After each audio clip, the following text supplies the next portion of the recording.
अहेला मिलामी के सिया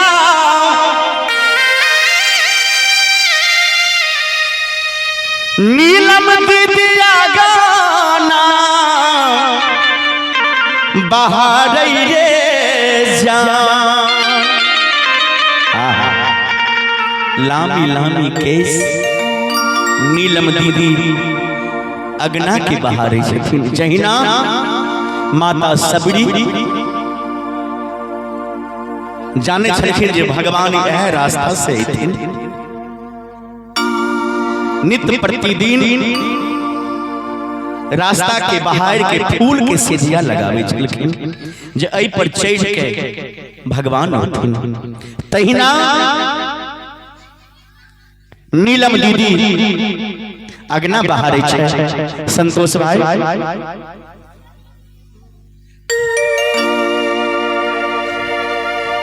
हर नामी नामी के सिया नीलम दीदिया ना बाहर रे जान रे जान रे जान। आबी रे गेल हरिंदर भैया पहुन मोरे जान रे जान। आबी गेल हरिंदर भैया पहुन मारे है जान। लामी लामी के सिया नीलम दीदिया ना बाहर रे जान जान रे ना बाहर रे जान। देखियो के भलखिन सत्यम सक्षम ई छथिन सक्षम के दादी जी। हिनका एक गीत सुन के नहीं रहल गलन कलखिन कनी दान पुण्य कऽ लै छी महादेव के दरबार में। तो 100 रुपया के पुरस्कार आशीर्वाद देलखिन हमरा सब कलाकार के बहुत बहुत हिनका धन्यवाद। और अहाँ छी बरजेश के मम्मी ई छथिन बरजेश के मम्मी अम्मा नहीं छियै मम्मी छियै। बहुत सुंदर बरजेश के मम्मी जी के तरफ से भी 101 रुपया के पुरस्कार दानी की जय दाता की जय हो। आपका घर मंगलमय सुखीमय हो। कलाकार चाहे छोटा हो या बड़ा हो कलाकार की दुआ भगवान की समान माना गया है। जय जय। हर लामी लामी के सिया नीलम दीदिया ना बाहर रे जान जान रे ना बाहर रे जान रे जान रे जान। आबी गेल हरिंदर भैया रे जान। आबी गेल हरिंदर भैया पहुना मोरे जान।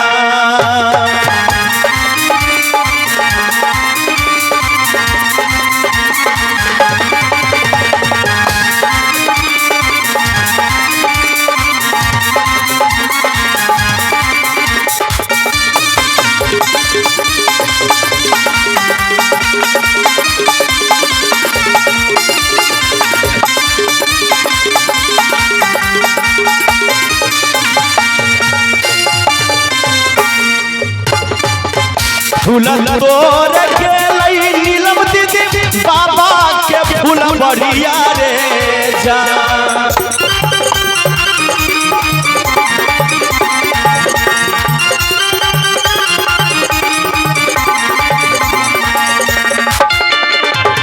फूल तोड़ के नीलम दीदी बाबा के फूल बढ़िया रे जान जान रे बाबा के फूल बढ़िया रे जान रे जान रे जान।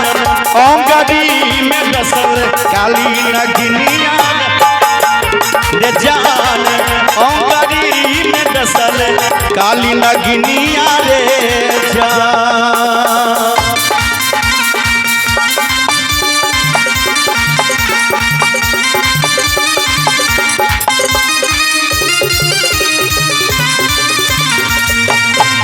जिया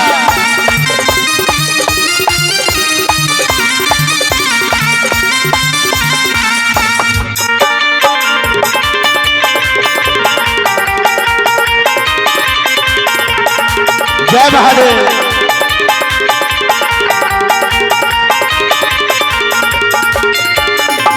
नीलम दीदी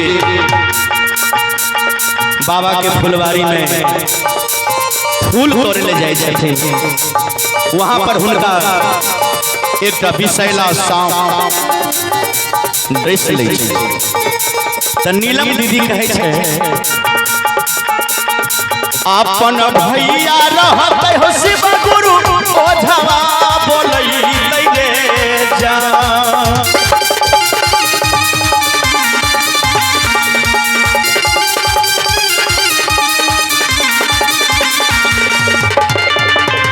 अपन भैया रहते हो शिव गुरु ओझवा बोलई गे। एक और सुंदर पुरस्कार अपना आप हैं निशा भारती जो मुंगेर से हैं, इनके तरफ से शानदार 201 रुपए के शानदार पुरस्कार, बहुत बहुत धन्यवाद। जय माता दी। और आप हैं बेगूसराय बड़ी बलिया मुकेश के, जो मुकेश जी के मामा बड़ी बलिया से, इनके तरफ से भी 101 रुपए के पुरस्कार, बहुत बहुत आपको भी साधुवाद है, धन्यवाद। और आप हैं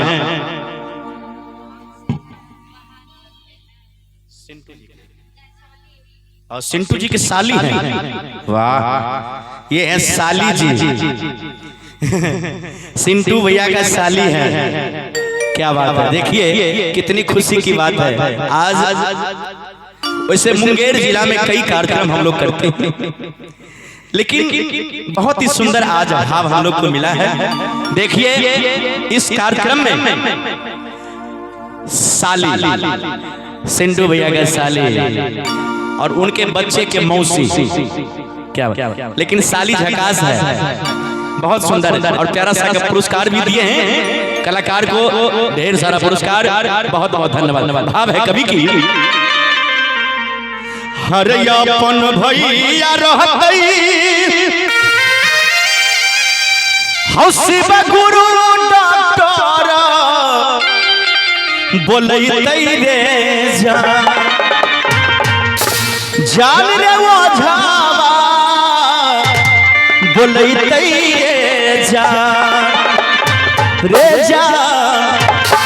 कनी ताली दियो ना सर, यही भजन इतने सुंदर भजन में ताली नहीं बदल कतब दे। एक बार दोनों हाथ कह दियो हर हर हर हर महादेव रे जान स्वामी जी के हीरा देखा ठहरा रे जान स्वामी जी के हीरा देखा ठहरा बोले जा। अपन भैया रहते शिव गुरु ओझा बोलई रे जा,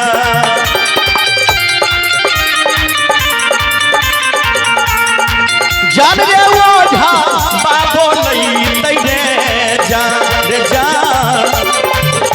रे जान स्वामी जी के मैया हीरा कठोर बोले जान स्वामी जी के मैया हीरा कठोर बोले जा।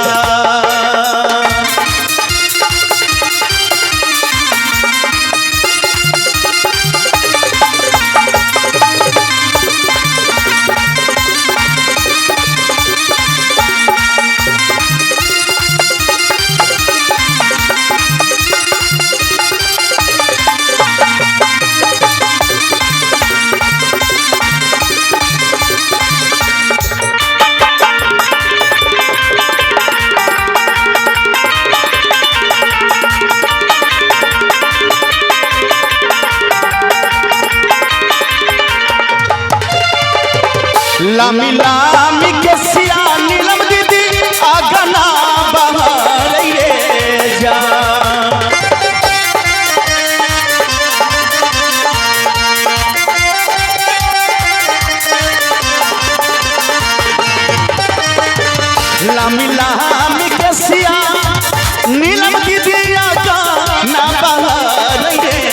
जान जान रे आगा ना बाहर रे जान रे जान रे जान आबी गेलै हरिंदर भैया पहुना रे जान आबी गेलै हरिंदर भैया पहुना मोरे रे जान।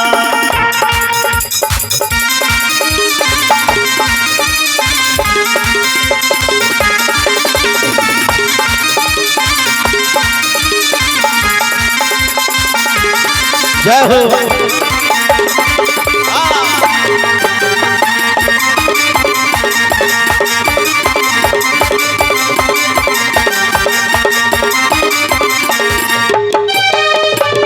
अरे बेला तोर गलिए शिव गुरु हमें बेला गछिया रे जा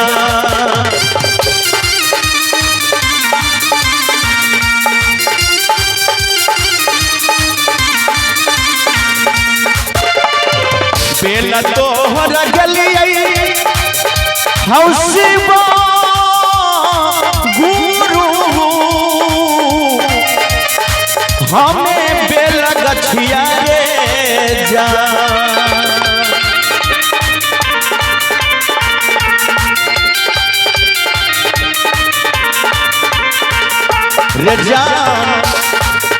रे जान औंगरी में डसले काली ना रे जान औंगरी में डसले काली नगनिया रे जान।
अपन भैया रहते हो शिव गुरु ओझवा बोलते रे जान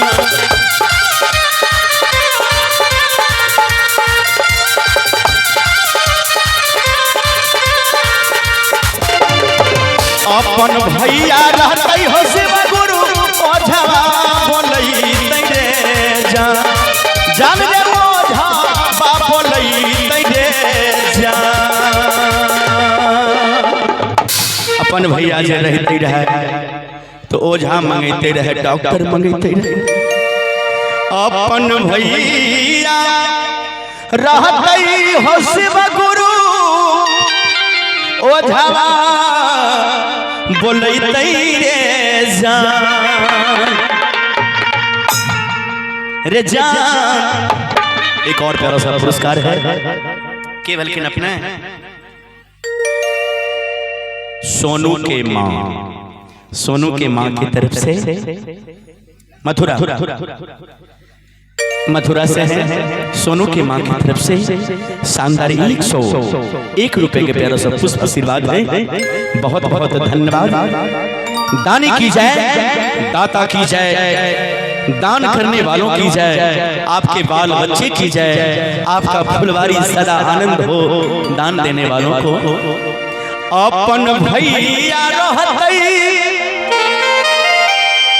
हो शिव गुरु भागता बोलते रे जान रे ओझा बोलते रे जान।